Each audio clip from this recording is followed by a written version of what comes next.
Data fragmentation is always a struggle to provide not only appropriate experience, but then to be able to target your customer appropriately. Tools and AI, it really helps you stitch that data back together. That's Justin Smyth, Director of Business Solutions at Wimmer Solutions, a technology consulting and staffing firm. Justin has been working at the forefront of data strategy, marketing technology, and audience targeting for some of the world's largest and most recognizable brands. Justin shares his perspective on the implications and ideal use cases for AI and digital marketing, the centrality of first party data for truly effective marketing, and his perspective on where the MarTech landscape is headed. You won't want to miss this episode of The Digital Clinic.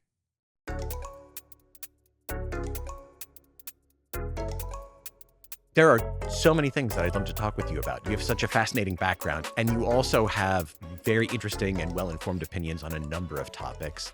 You know that we focus on privacy-first industries, and we have a concentration in healthcare and medtech, where privacy regulations are really they're a principal constraint on digital marketing in these industries. They're increasingly a constraint on digital marketing in most industries. And I'm curious to know your perspective on the current state of privacy regulations. I'm also interested to know what you think people should be paying attention to and what the implications are for the future, where you think we're headed. It is a unique time. And I'd say, drawing back to my earlier career, I've done a lot around leveraging the data to provide these interactive experiences or really personalize the marketing and advertising campaigns that I've created. So in that earlier days of understanding the importance of the data, I really took this perspective of I got to be careful with how I'm using this data. And taking that privacy first approach. And I think in this era that we're at now, it's getting ever more complicated. Yeah, we don't have mechanisms like cookies that we can really depend on anymore, or even IP tracking that we leveraged quite a bit in the earlier days. And we really got to think about all the different regulations that are coming out. GDPR was the first, but here in the US, you have so many different variations from Colorado to California, and it's just going to get even more complex until the federal government kind of has more of an overreaching policy that comes about. So, for marketers, it's not going to be easy. Yeah, and you really got to think about the data that you're leveraging, but really, how are you activating that data? And it's not about just collecting more, it's really earning that access and really thinking in a secure manner. So, in this rapidly changing environment, given everything that's happening now and we think will happen in the future, how has the character, skills, aptitude, disposition of an effective digital marketer changed? And what does the digital marketer of the future look like? Who should we be hiring? Who should we become? Those are all great questions, and I think the marketer themselves really thinking of the customer, of the service and experience, not just saying I want to go target more people or I need more data, but what is the experience? How do you want to best service your customer? It really starts there. We got to leverage data, so being a bit privacy mindset too. How do you best manage that data? How do you stay compliant? And then with the ever-changing landscape, there's always something new. Really digging into what's current, what could be coming out, and kind of thinking more forward too, I think is important. I think I have noticed that there are people who have been very effective digital marketers who have really struggled with AI, struggled to sort of wrap their heads around it, been resistant to it, not wanted to integrate it into their own workflows, not want to adopt it. Um, and sometimes it's been surprising, the type of people, the individuals who have been resistant versus the type of people who have learned very quickly, had enthusiasm, been intrinsically motivated, embraced it. Have you had a similar experience? And are there common characteristics among those who are thriving in a more AI driven marketing ecosystem versus those who aren't? I think that's two-pronged. It first starts with customer obsession. The marketers that I've seen that really excelled is really getting into how can I best service that customer? What kind of experience can I create? Which helps develop the technology, whether it's AI or just analytic platforms at times too, but it's digging into the customer experience and that experience you want to drive. And then the other part is the innovation and really looking at what's new, what's innovative, what can I leverage now? Because the market's always going to change, and if you just stay with what's the normal and what everybody else is doing, at some point you're going to get left behind. I assume you use AI quite a lot in your own work. A time or two. Yes, I would assume. Does the work feel different? Does the experience of completing something, uh, having used AI to augment the process or deliver more quickly or conduct research on your behalf, whatever it might be, does the experience of delivering that work feel different when you use AI versus not using AI? It is, and I'd probably first start when I just started engaging with AI. I looked at what was coming out. I was like, this wasn't right. It'd be a little bit off uh, or not aligned to what reality is. So I did realize I need to put a bit more of a lens on it because if I just let AI do its own thing, it would just not be correct to what's reality. So that was the first aspect to it. But then as I started to really put that lens on it, create some frameworks, and really hone it in, that's where I started to unlock some value where my research, it'd be a bit quicker to do my research or to create some content or start mapping out processes. It helped me do more with less, I guess you could say, which has been very helpful. So in healthcare and med tech, we're dealing not just with state level regulations, but also with things like HHS expansion of what could be a HIPAA violation. So the expansion of the definition of PHI, um, FTC enforcement of privacy violations and data breaches. And so in those contexts, in 2022, we started dealing with this reality where the new guidance from the Office of Civil Rights at HHS really rendered all third-party tracking a de facto HIPAA violation. So if you were going to comply with those regulations at the time, you would need to not rely on any third-party cookies, data from any third-party platforms at all, which leads to, I think, a necessary focus on and reliance on first-party data strategies. Can you talk a little bit? I know you've worked with very large clients. You've worked at Microsoft for a number of years as a principal consultant. You previously worked at Nordstrom. So in very large ecosystems where data, the protection of data, data security are important, but so too is the ability to market in a sophisticated way. Share a little bit about the role of data strategy and in particular, the rise of first-party data as central to digital marketing. The rise is especially important now. I look back into my Nordstrom days, which is now what, 8, 9 years ago, and we're quite advanced in our approach and in our strategies. Where I look at it today, I'm like, wow, it really has been 8 years and we haven't advanced much industry-wise. But what we did there was really look into our data and what can we leverage, but we had to be very smart in how we did that because you can't just stitch it all together and say it's one and done. So through that, we had to create the appropriate pipelines. We need to make sure we had, these sandboxes that were clean data rooms and making sure it didn't connect. That was the first step is really going in and assessing what data do we have, what are the different processes, what are the pipelines we could establish, and working very closely with our privacy and security representatives to make sure that we're constructing it appropriately. And once you kind of lay that foundation, it gives you a lot of opportunity then to apply, nowadays we call it AI, but back then it was machine learning to start building propensity models, creating these lookalike models to say, does this group have affinity to certain brands? Or are they most likely to be serviced in a certain manner? And that really unlocks some potential for us to better target and service our customer, which we know Nordstrom is big about their customer experience and service. But we also got to do some unique suppressions too, where we were able to reallocate dollars spent. So instead of spending millions of dollars on a user that at first we'd even know we're targeting them, but then we found out there's no interest into buying that product. So why are we going to continue to spend millions of dollars there when we could suppress that user and then target other prospects that are more effective? You mentioned needing to have the right policies, the data pipelines in place that are compliant, and that having those things in place gives you a resource that you can use for propensity modeling and then activation. What does that look like? What are the elements of ensuring that you are properly gathering, curating, and ensuring permission for first-party data?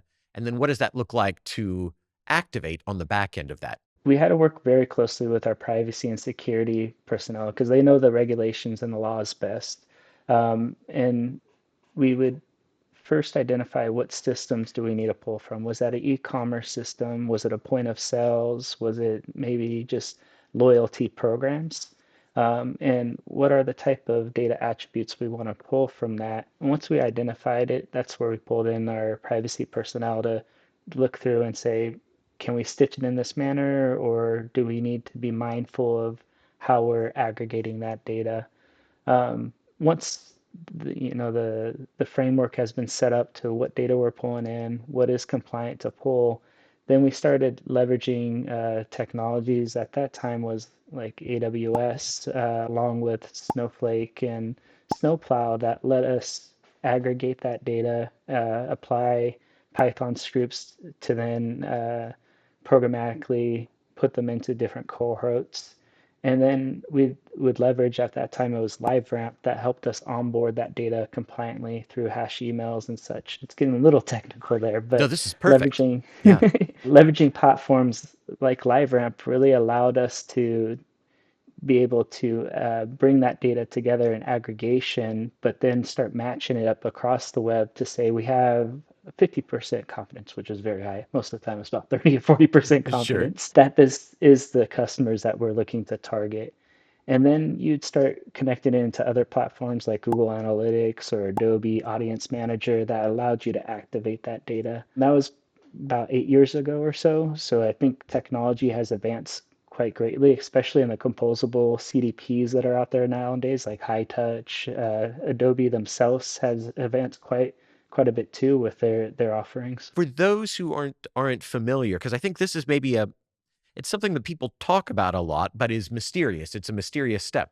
So you're working in de-identified data in a context like LiveRamp, and then you want to activate the data. Mechanically, how did you go about activating that data without ending up back in a context in which you were targeting people at an individual and identified level? In the back end, we did a lot of formulas to aggregate that data based off of some key identifiers of the customer, like their email, their phone number, location. Once we've aggregated it from the back end, then we hashed it to, de-identify who that customer was in a hashed identifier, and then upload that into LiveRamp, which then LiveRamp would do the matching to say this is where we feel most confident that this is a customer matching into our population. So more recently, you've been doing a lot of work around AI. The foundation of AI, I think, is data strategy. If you don't have a good data strategy, if you don't have a good data foundation, you certainly can use AI as a tool, but you can't use it in a systematic way, and you can't use it in an advanced way. So I think the implication of what we've been talking about around privacy regulations, building a first-party data store, is that there is a data structure to support that. How does that data structure, how does that data foundation then support the type of work that you've been doing in AI, and maybe describe some of the more interesting work that you've been doing there? It really starts with the modern data. So a bit of what I explained in Nordstrom back in the days of the different mechanisms and the way that we structured data, I'm seeing that now applied in the modern data architectures and some of the tools that you can leverage too to make sure that you have these clean rooms to bring your data into, and then applying machine learning to create those cohorts, aggregate your data. Um, that's again your foundation, and then from there you get to apply the AI because your data is a bit more structured in those manners, the AI then can start making decisions off of it or leverage those algorithms that you created for your cohorts and propensity models. We've communicated about a few of the types of projects that you've been doing. Agentic experiences, AI-enabled consent management, personalization using AI. Can you describe a bit of that quite sophisticated work? And then I'd like to return to data strategy and how that can help or hinder that sort of work. Where we've been leaning more towards, and it kind of draws into what I first mentioned of earning the access, and thinking of that zero trust era. So with that, we're thinking of more of these interactive experiences, and it's really driven by mobile as well, or the augmented reality. If you think of like Pokemon Go, for instance, yeah, you go to an event, and then we have little Easter eggs throughout the event that then tie back to that brand. So then you could search for these Easter eggs while you're at the event. That gives you more uh, knowledge about the brand or helps you find these products. I think that's a good way to get the access that you're really trying to earn from the customer, but then it's interactive for the customer. It's not just you're going to target me. It's I want to engage with you. I want to learn more, and I want to uh, to to get more from your brand. You mentioned in a recent post that you were working with a large client on an AI project, and the project was hamstrung by data fragmentation. So, can you talk a little bit about that and how data fragmentation can get in the way of these more sophisticated implementations? Data fragmentation is always a struggle to provide not only appropriate experience, but then to be able to target your customer appropriately. You could take a few different approaches to that, where you could either structure your content to represent experience well and then connect into your data, or it's, as I mentioned earlier, taking that approach first, really assess your data and how can I bring it together. And with modern data tools and AI, it really helps you stitch that data back together. You've mentioned agentic AI, and I'm curious here. I read a lot about agentic AI. I see people posting a lot about agentic AI and the promise of agentic AI. I don't see people posting about real world implementations that are delivering value today. You're working in very large and sophisticated environments. Are you seeing agentic AI in production delivering real value in a sophisticated manner? I see it done in a B2B environment, and more so in the back office, where it's really helped augment roles and help, particularly in the customer support area, uh, help them resolve cases much quicker and augment their expertise and knowledge. I have yet to really see it done on the customer level yet. There are some chatbots that are coming out that are more advanced that allow you to have a natural conversation and talk with this AI agent, which I've seen quite done quite well with some, but I haven't seen that scale into manner yet. So on the B2B side, I'm intrigued by this. What are you seeing that works? And I would assume this truly is chained agents. An agent who is expert at one aspect of service delivery, passing a work product to another that refines it. Is that what you're seeing as well? It definitely is, and especially when you think of a tiered support in a support model where, first it's self-serve. How can I find something? Search has been very core to that. A search engine of being able to find the documents and be able to serve it up quickly. But then you go that next step up to then say, all right, well, if you're just an admin level representative and I just have an issue with my password, how can I help resolve that quickly? And it draws back into the knowledge base that it has and then looks at cases from the past and be able to make the best recommendation. But where you start getting more advanced is really augmenting the experts. So when you have a senior level expert that's really leveraging that tool to help them resolve cases, maybe talk through strategy a bit, that's where I've really seen it unlock because it gives that strategist more time to really focus on the problem and really dig into it while the redundant type of task could be resolved by that agent. I'm curious. How is agentic AI different from simply creating, let's say, a custom project or a custom GPT and training it on a significant corpus of data, or in an enterprise setting, training it on an extensive wiki?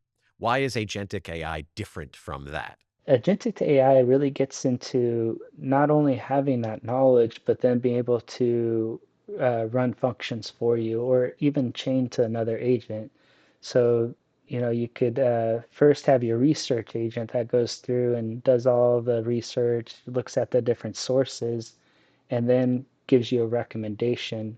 But then that next step is then, well, from that recommendation, build out a content post, a blog post or two, and then from that blog post, post it to Facebook, post it to our website, and then maybe take it a step further to then say, let's maybe do some personalization. So based off of that content that you created and some customer cohorts that now when that customer comes, serve up that appropriate content to them. All of the things we've talked about so far: privacy regulations, centrality of first party data, which is a fundamental shift, the meteoric rise of AI, and the very rapid uh, development of capabilities, increased capabilities in AI. How are you guiding your clients? That it seems to me that the rate of change right now is exponentially faster than at any time in my career. From moment to moment, I either think I'm ahead, behind, or doing all right, and I can't quite get my footing depending upon what I'm reading at the moment or what I'm exposed to. How are you guiding your clients, and how are you enabling them to not just keep up, but maybe plan for the future, create a foundation that enables them to react to what will be increasing change? It starts with that privacy mindset and data mindset. Privacy is going to be your performance. You need to really think of how you're going to gain the user's trust, and then get them to engage more deeply. So that way you're going to drive more sustainable growth. But how do you get there? It first starts with a readiness assessment. Do you have the data, which most people do, but then from there, how can you best activate that data and do it in a privacy mindset too? And that really starts going through auditing the data flows, what type of consent mechanisms do they have in place, and what exposures might come about. You really got to think about the risks that come when you start leveraging your own data too, and that gets you ahead of most of others. Once that readiness assessment's in place, then you can start creating your first party data strategies. So do we want to create cohorts? Are there certain suppression mechanisms that you want to put into place? Is there ways that you want to leverage your content further, and help them figure out what's the most effective data strategy for them? That'll help with their business goals. And then from there, start putting in the different technologies and solutions that could help activate those data strategies, whether it's a Adobe platform, Google, Snowplow. Really identify what are those platforms or tools will best fit for their business needs, and then start working to build those out. I've talked to a lot of people, and I've had this experience myself, that when I can accelerate my work by using AI, and sometimes I can really accelerate my work. Like you, I've created lots of custom GPTs, and we have Claude projects, and we have workflows internally. We stop short because we focus on healthcare and medtech, a space where absolute accuracy and authorship are really, really valuable commodities. We stop short of developing content with AI, but we use it to augment our thinking or processes or conduct research or that sort of thing. And my experience is that it can feel like cheating to be able to deliver so quickly and so efficiently. And that's something that I find that I am still adapting to, getting comfortable with over time. I've talked with lots of other people who've had the same sort of experience. I think the uh, the fundamental nature of what it means to do work and deliver value is changing quite quickly in a way that maybe at a soulful level, it's taking us time to adapt to. Yeah, I would definitely agree. And like, I mentioned that in the start, it would come, the outputs I would get, I just didn't feel right.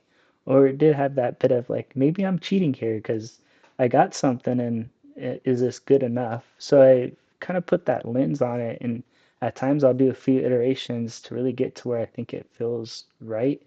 Um, but yeah, the way that we work is definitely changing. I see it kind of similar to the earlier .com era, when, the websites started coming out, you had search and such, and it made work a bit easier to be able to search. Instead of, you would go to library and you go find your books, you read through your books, and then you figure out your synopsis and you build out your articles. But now we have that next level of not just search, you have something that completes your work for you, but you still need to make sure you go through a few iterations and hone it in. In the past, you might ask someone who's working with really cutting edge technologies or in large enterprises, a question about the future and the time horizon might be 20 years from now. I feel like a futurist question at this point is like 3 years or 5 years from now. So I'll ask it that way. If we project forward 5 years into the future, what do you give us a sense for what you envision the world of digital marketing to be? How are we able to identify, find our audiences, optimize campaigns, develop and refine creative, facilitate exceptional customer experiences, deliver services and products? What does that look like in a way that's very different from today?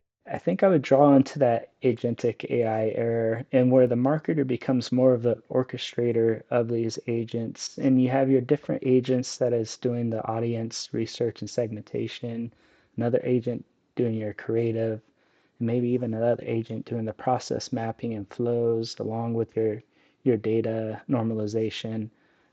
So with that, your marketer becomes more of the orchestrator of those agents to run your operations. And then uh, from that, you still have a human touch just to make sure that it's refined. Because I don't think in 5 years these agents could go and operate on their own, but they will allow to automate a lot of your operations and processes. Clients who adopted a first party data strategy and were able to really significantly improve performance in that way. Are you able to cite any examples or performance stats associated with incorporating a first party data strategy into their digital marketing? What I saw at Nordstrom was one example of reallocating millions of dollars to really focus on higher conversion and increasing, a conversion rate from 2 to 3 to 4%. What have we not talked about that we should or that you would like to talk about? Yeah, maybe where do we see the future of marketing experience going? I think of the earlier days of SEO and search engine optimization, and we really focus on optimizing for search. And I feel some of that is starting to come back a bit. You have search now available on ChatGPT, and I hear a lot from my customers where they just use ChatGPT to search instead of Google now, or even Microsoft Copilot. But I think it starts getting interesting when GPT just this past week announced their shopping functionality and making it easier for the customer to just shop. Where you say, I'm looking for uh, a fruit juicer, and what recommendations can you provide for me? And not only does it provide the recommendations, but it gives some context to why it's giving those recommendations.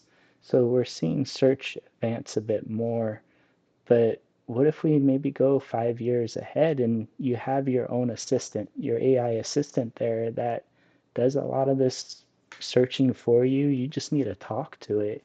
And I think companies and brands really got to think about what that experience is going to be, and how do you best service in those experiences. As memory increases and context windows increase, you potentially have an agent who is your personal shopper who remembers what you've purchased and what you have liked over the last X number of months and years. And yeah, you're right. That could be very compelling. I will say, in order to make shopping on ChatGPT work, there is a simple but critical update that needs to be made to what's called the robots.txt file on a website. We'll post that change in the show notes. Any web developer who has access to your website can make that change. It should take all of 30 seconds, but without it, you won't end up with your product inventory in ChatGPT. Crazy to think that robots.txt is still quite important. I know. Well, so I think that an implication of what's happening here my belief is we're going back to an era in which the communication that you can do, that you should do behind the scenes, robots.txt being one, but also schema, so markup language, is really important. You know, it was important for other things historically, sometimes for authorship, sometimes creating relationships or semantic search. But the schema is very much in the ascendancy because of the way that it enables uh, AI applications, engines to understand, interpret the context and the content on a given web page. So we're spending a lot of time doing that again. I'd agree that structured data really helps feed into those AI tools and helps them decision. And then I think the other part to this too is content is still king. You need the content on your site, and the more content you have across the web just draws your brand forward in those searches. Yeah. I think the nature of the content, though, I mean, the nature of the content that performs has continued to evolve. I think for a long time, Google would say that content is king and tell you that you need to have high quality content and have certain characteristics. And that was aspirational. That wasn't actually true. You could produce a whole lot of medium quality content and you could perform just fine. And then more recently, it is more true that um, unique content, high value content really does perform well. At this point, with the rise of so much AI generated content and the ability to create volumes of mediocre content, I think again, really thoughtfully developed, really well researched, really well produced, structured content will outperform all of the garbage content that's produced in mass by people with access to ChatGPT who have automated ChatGPT, maybe even in an agentic fashion to generate blog posts for them. So I'm hoping that the byproduct, the ultimate byproduct of a lot of this is that really high quality marketing will trump mediocre volume marketing that is produced either by mediocre marketers or produced through automation. That's certainly the approach that we're taking, and it seems to be working so far. Yeah, I'd agree. And I think it shows the importance of really understanding your customer, digging into that experience you want to serve. But then you still need a human in the loop. The bots aren't going to run everything yet. You still need a human there to review and provide that specialized touch. Yep, I agree. So this actually reminds me of one other thing I wanted to ask you about that is related to content. So again, if we go back several years, the really simplistic way that people would approach content marketing is that I want to rank for a set of terms, and so I'm going to create this content that enables me to be performant in search. The way that we have approached it is this should be a part of a user journey. And there's a part of the user journey where organic content is a right point of entry, or it's a point of emphasis. It's the next message that a prospect needs to see in their journey toward conversion or education. One of the things that you've mentioned in some of our correspondence is AI enabled customer frameworks. And so I think by extension, customer journeys. Can you talk a little bit about how AI can be used to more thoughtfully develop or to refine and optimize customer journeys? I've been working a lot within Adobe's customer journey orchestration tools and customer journey analytics. And it first starts with mapping out that journey that you want to serve, and what are your different profiles behind that. But once you apply AI, just as you know with programmatic advertising, where a decision on what is the best ad I should serve, well, now you start mapping this throughout the journey and integrating your different channels so that way you're serving the content to the customer's needs. So if the customer likes to engage more in a CRM basis or email, you're connecting with them appropriately through that channel. But then they might go on to paid media or social. You connect that experience then into those different channels so it stays consistent throughout instead of fragmented. This has been a fun conversation. I really appreciate it. Yeah, thank you for the time and I appreciate it.